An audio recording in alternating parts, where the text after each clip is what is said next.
Welcome back to Cultivate Talk. When we think about work-life balance, we often assume everyone is navigating the same kinds of family responsibilities. But what if that's not true? What if different family structures require different kinds of communication and different kinds of support? Today's guest has spent years studying what she calls discourse dependence, the idea that some families must do significantly more communicative work to define, explain, and legitimize their relationships than others. Her research challenges us to rethink what we mean by family and asks organizations to consider how their policies, cultures, and assumptions may unintentionally privilege some family structures while overlooking others. More recently, she's expanded that commitment to equity through a new project focused on neurodiversity and writing in higher education, exploring how institutions can better support students by designing more inclusive learning environments. In this conversation, we discuss family communication, workplace equity, identity, neurodiversity, and why communication isn't just about connecting with one another, it's also about creating systems where everyone has the opportunity to belong. Here's my conversation with Dr. Jenny Dixon. Thank you so much for joining me today. I am super excited to talk about your work. How are you doing? I'm doing great. Excited that it's summer and excited that it's not like sweltering hot in New York City just yet. Life is good. That's amazing. I'm sure New York City is probably 10 times better when the weather is beautiful and lovely. Oh, yeah, And before the heat kicks in. exactly. It's Then, funny, then a this is, smell enters into it and it's not good. yeah. So, Yeah, that totally makes sense. This is completely unrelated, but last night I saw all of these like in-depth photos of New York City at Christmas time and like officially added it to my bucket list of things that I must see before I die as New York City during Christmas time. With oh everyone yeah. else, of course, because I'm sure it's such a tourist trap, but I think it should be experienced at least once. I think it should be experienced at least once. And you can come visit. We'll get you to Midtown to like Times Square for a little bit and then we'll retreat back to Brooklyn where it's Yeah. far more reasonable. Absolutely. That sounds super great. Definitely on the bucket list. I need to make this happen. But I am 100%. super excited. I'm super excited to be here today to talk to you about your amazing work. So, to kind of kick things off, your research centers on the idea of discourse dependence. For listeners who may be new to that concept, how would you define it in the context of family communication? Sure. So, like, discourse dependence is the extent to which we rely on communication to sort of create and maintain a certain identity. So, for example, if I say I have a husband and a kid, it's unlikely that anyone's going to say, well, how does that work? Like, people kind of understand that, right? And so, if I were to say that I have a spouse and child, there's a little more ambiguity there. So, people still probably aren't going to say something like, well, what on earth is that? But it still sort of requires some communicative filling in of holes that would otherwise be filled with default assumptions and things like that. So, discourse dependence is just the extent to which we have to, or need to, or feel compelled to explain our identities. Absolutely. That's so well articulated and incredibly helpful. So, you argue that different family structures require different levels of communicative work. Can you walk us through an example of what that looks like in everyday life? Sure, of course. Again, I think about the example of like LGBTQ families. Like there's a narrative of having like a sick kid, and we all know what the sick kid narrative looks like, regardless of whether you have kids. But we don't necessarily know the inherent complications, the inherent complexities of work life balance for, say, LGBTQ working adults or working adults who live with a family of choice or single and child free working adults. We have fewer narratives there. And one thing that was interesting in my dissertation work was the role that this had on issues of workload. And so, for example, my LGBTQ participants talked about working around or yielding to traditional family narratives. And so it sort of had a double meaning in a sense, like working around in working in the midst of, so working around these narratives that they felt that, were pervasive and far more common, but also watching those narratives take priority over the work-life balance needs that they themselves had. So that's kind of what it looks like in a nutshell. Yeah, absolutely. Incredibly fascinating. So, excuse me, your work builds on scholars like Kathleen Galvin and Donno Braithwaite. How did your ideas shape the direction of your research? I was very lucky in that I got to meet Dr. Braithwaite at the doctoral honors seminar way back in 2011. And That's I was amazing. so blessed to get her feedback and to be able to keep in touch with her. But the work of Doctors Galvin and Braithwaite, to initially it was just the idea that we communicate families into being. Like little 2011 Jenny was like, we talk our families into being, we talk our relationships into being. It was so incredibly profound to me, but also to then have the examples of their work. Dr. Braithwaite studies step families and studies family of choice herself, and just to understand the volatility of those identities and the work that goes into creating and maintaining them through our communication. I just thought, well, what happens when we apply that to work-life balance? What happens when we apply that to instances where we have to advocate for ourselves in the workplace, where we have to some degree, talk about our families? What extra discursive work goes into trying to achieve that balance? Yeah, absolutely. So you kind of mentioned your dissertation just a few moments ago, but in your dissertation, you examined how LGBTQA plus working adults often adjust their work and family needs around their straight counterparts. What did you find most striking or unexpected in that work? Because that's an incredibly fascinating focus. I think what I found most striking was the implications that this had on workload, and how my LGBTQ participants felt like they did have to do extra work because they didn't have the language, or perhaps didn't have feel safe advocating for themselves to the same degree as their traditionally family counterparts. And we talked a lot about the nuance of that advocacy, right? Like one of my participants, I'll never forget this. They said, it's not as though I want to host an ice cream social and tell everyone I'm gay. Like, that's not what I want to do. It's just about the everyday disclosures and trying to suss out what's safe and what's not.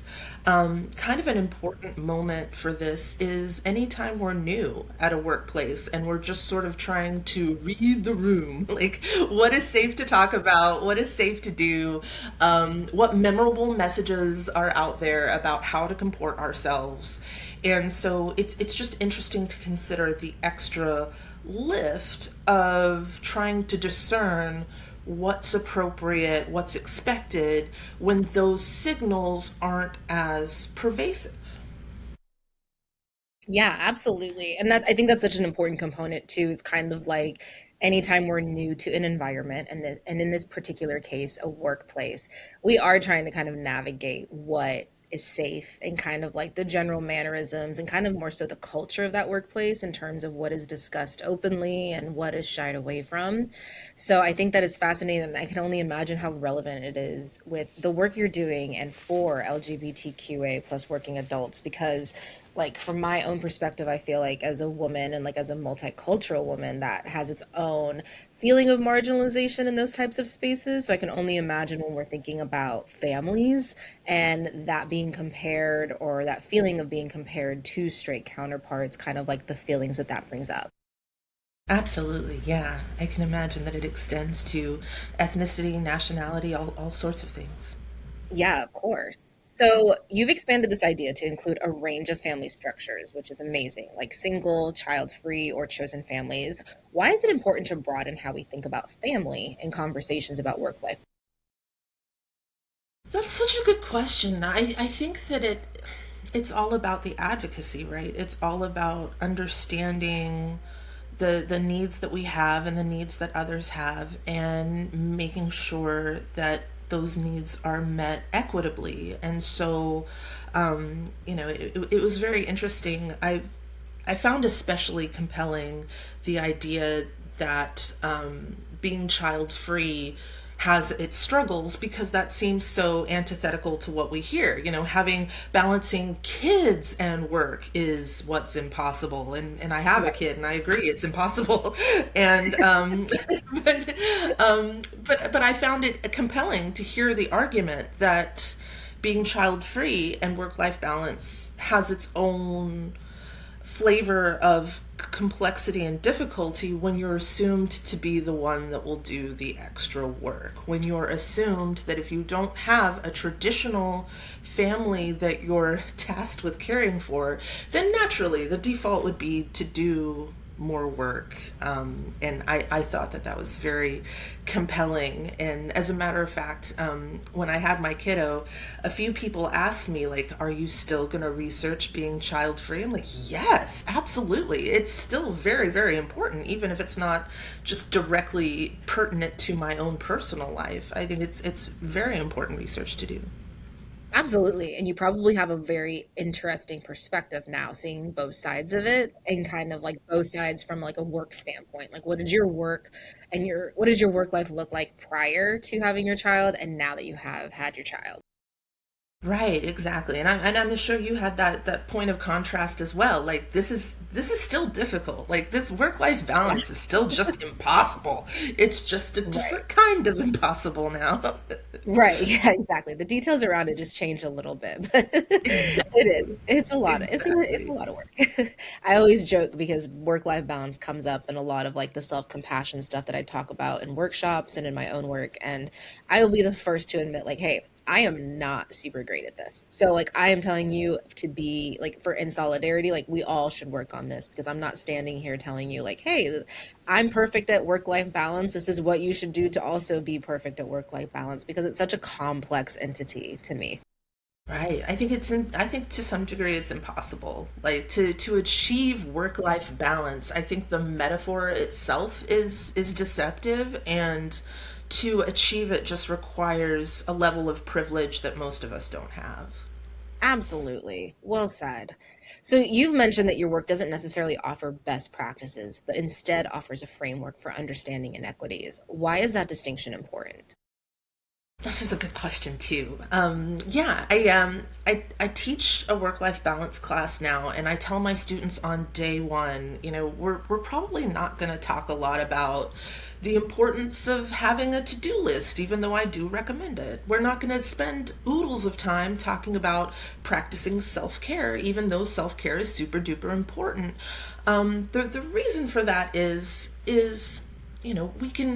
we can talk about strategies for like muscling down and trying our best to achieve this balance, or in addition to that, we can ask why it's a struggle in the first place. I've found myself on the mom side of social media, and I find that there's a lot of content that says, being a mother is impossible, but you can do it, mom. And I appreciate the encouragement, but I think it's more, rather than saying, okay, time to knuckle down and be a mom. I think it's more important to ask, whose fault is it that it's impossible? Why is it impossible? Why the struggle?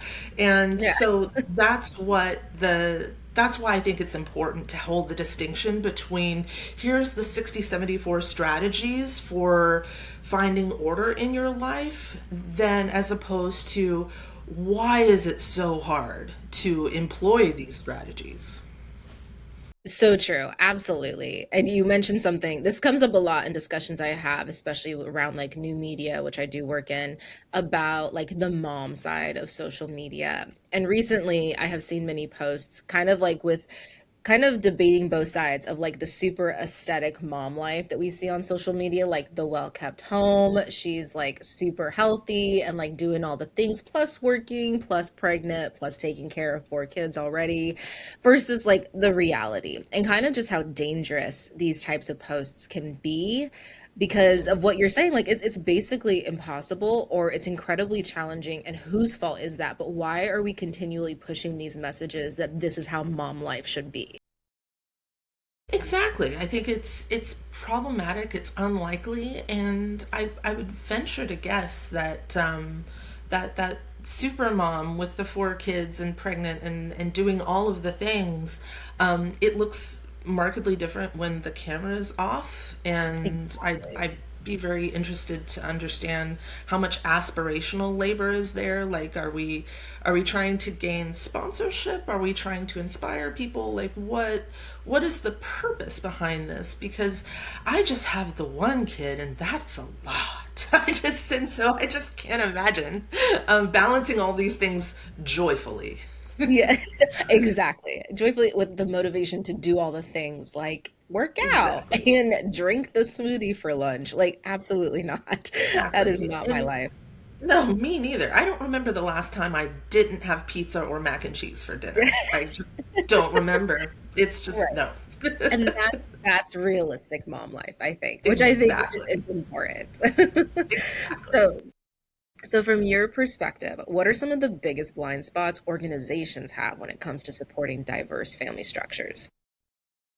I think this is a really important question as well. And admittedly, I've never done any sort of research that was ethnographic. So everything is based off of experiences that I've had speaking with participants or just my own experiences as a college professor. But I think one blind spot is this notion that the valorization of hustle culture, right? So this idea that if you're working really, really hard, then you must be doing good. You must be on the right path. And so the notion that if you don't have a family or you don't have a family that is intelligible to me, then that time that you would be spending caring for that family needs to be devoted to the workplace. I think we see this especially with single employees. We see this especially with younger entry level employees. Just this go get 'em tiger attitude is not necessarily healthy or productive. I think we need to do more in an organizational setting to support time off, to support restorative living. And I don't think we're seeing enough of that just yet in our organizations.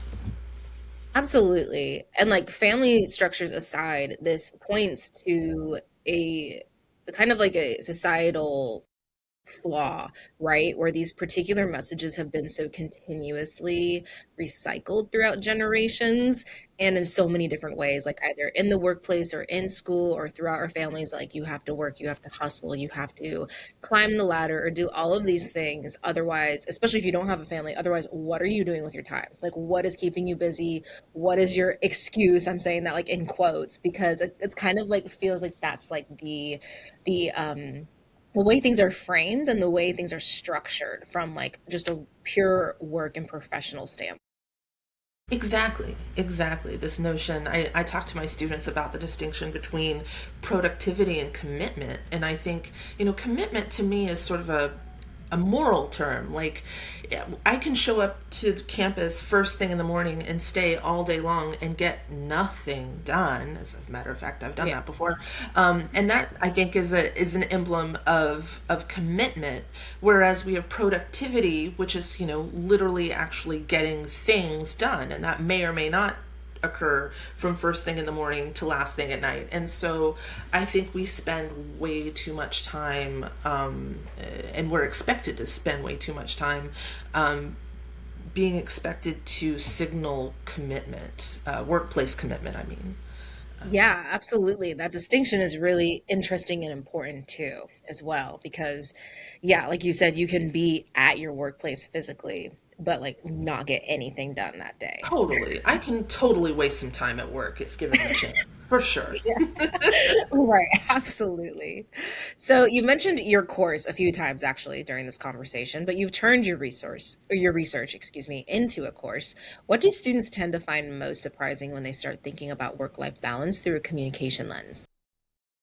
I think what they find most surprising is the role of communication in the constitutive sense. I think they come into the class thinking, okay, if a workplace has a good family leave policy, if they have a good anti-discrimination, anti-harassment, anti-racism policies, then I can breathe a sigh of relief and I can be fine in that workspace.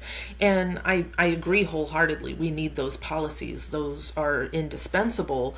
But I think the policies that my students rely on, largely in reality, need to work in concert with everyday communication of affirming those policies.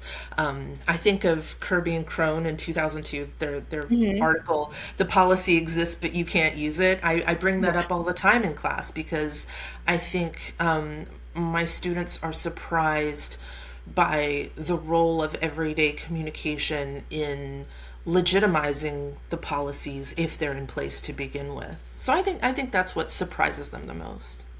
Yeah, I imagine. That is incredibly fascinating and also just like an important reality of different organizations and corporations when it comes to their culture and kind of what they value, like genuinely value versus just what's out there. Absolutely, yes. So your current project shifts focus to writing and neurodiversity in higher education. What prompted you to take on this new area of work? So yeah, I did take quite a dramatic shift here in the last few years. I think the only major through line of these two research emphases is bridging the gap between organizational social justice objectives and actual everyday practices. My interest in neurodiversity and supporting my fellow colleagues, supporting instructors and professors, comes from a place of a few semesters ago. I was teaching in an overload, which I often do, and I noticed that roughly 40% of my students were getting some sort of accommodation of one type or another. At my particular institution, I get an email from the Office of Disability Studies for each individual student, and it just sort of gave me pause that, if 40% of my students need an accommodation, then that sort of begs the question of what I can be doing in my classes at the outset so that those accommodations aren't needed in the first place, that this is just what learning looks like now. And so that gave me pause. And when I explain this to people, sometimes the knee-jerk reaction can sometimes be, oh, those students are just looking for, they're actually neurotypical students. They're just looking for a workaround. They don't want to actually do the work. And I don't believe that. I think that, sure, you're going to find the odd student who is just looking for a workaround or whatever the expression is.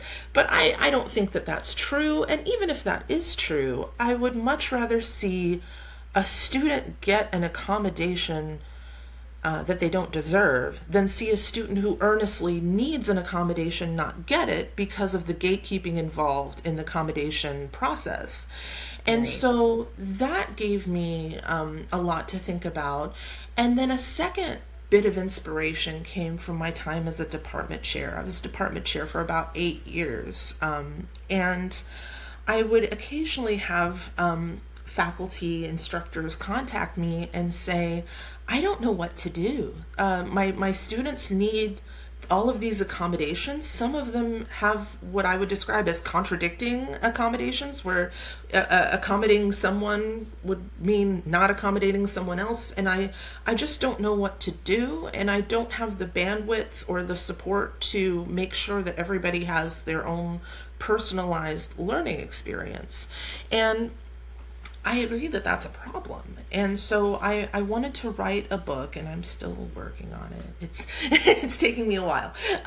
But I wanted to write a book that would support faculty in the endeavor of creating more inclusive work classroom spaces where some of the more common needs of our neurodiverse student body could be anticipated. And I'm learning a lot about universal design. I'm learning a lot about the social model of accommodation. And I just think that there's a lot of possibility for changing our classes in ways that benefit everybody. We don't have to be in the scenario of, okay, you need this, you need this, you need this. How am I going to keep track of it? But rather having sort of universal designs in our classes that kind of help everybody all at once. Absolutely. I love this. I am a firm believer that our society, even down to settings of education, are simply not built or structured for the neurodiverse. When, like you said, 40% of the students that you have experience with need accommodations. So it's not like it's an incredibly small percentage. It is Right. something that generally impacts so many people. I spend a lot of time reading about accommodations, but like neurodiverse, not just for like my own children, but in teaching as well, and how I can make my learning environments, inclusive. And this has definitely changed my perception of structuring and building my courses to begin with, because I'm always thinking about like, okay, well, what if someone needs to do it this way? What is that going to look like? And really kind of going into each of my courses, not with a strict structure, but kind of knowing that like once we talk more and bond and kind of get to know each other, I might decide that this assignment is going to look a little different, or I might need to change how the final's being done. And kind of just having that flexibility, one, has taken immense pressure off of me because I'm allowed to kind of relax a little bit knowing that I have that flexibility. But Yeah. two, really just continuing to prioritize like the fact that students learn differently. And everybody deserves to have like an inclusive learning experience, and that is just like so important, not just in higher education, but obviously across the board in so many different areas of life.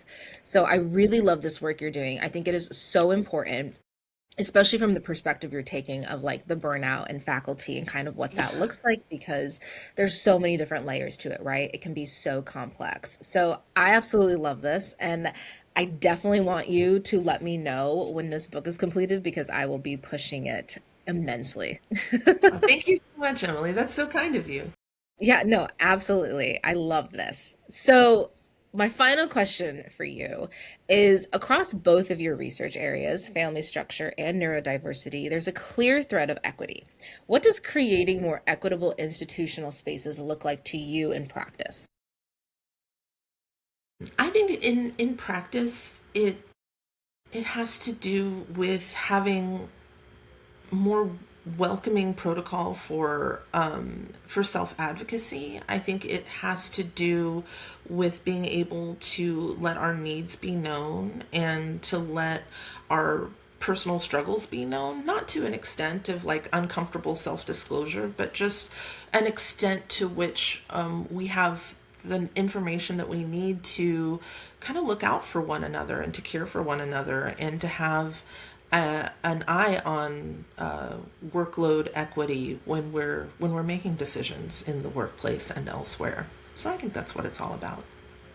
Beautiful. Awesome. Well, thank you so much for joining me today. I really appreciate it. This has been a wonderful conversation. And do you mind telling people where they might be able to get in contact with you if they want to talk about your research?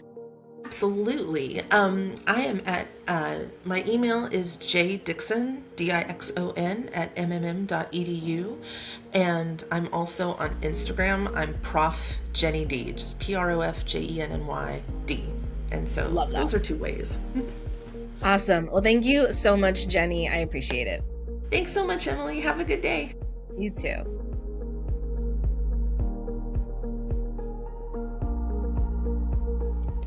A huge thank you to Dr. Dixon for joining me on Cultivate Talk and for sharing such thoughtful insights into family communication, workplace equity, and the ways our institutions can become more inclusive.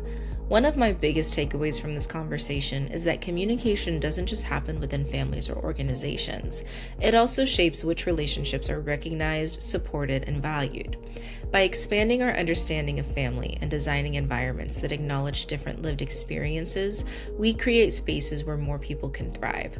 If you enjoyed this episode, I'd love it if you'd subscribe, leave a review, and share it with someone who might find this conversation meaningful. As always, thank you so much for listening. Until next time, keep cultivating conversations that matter.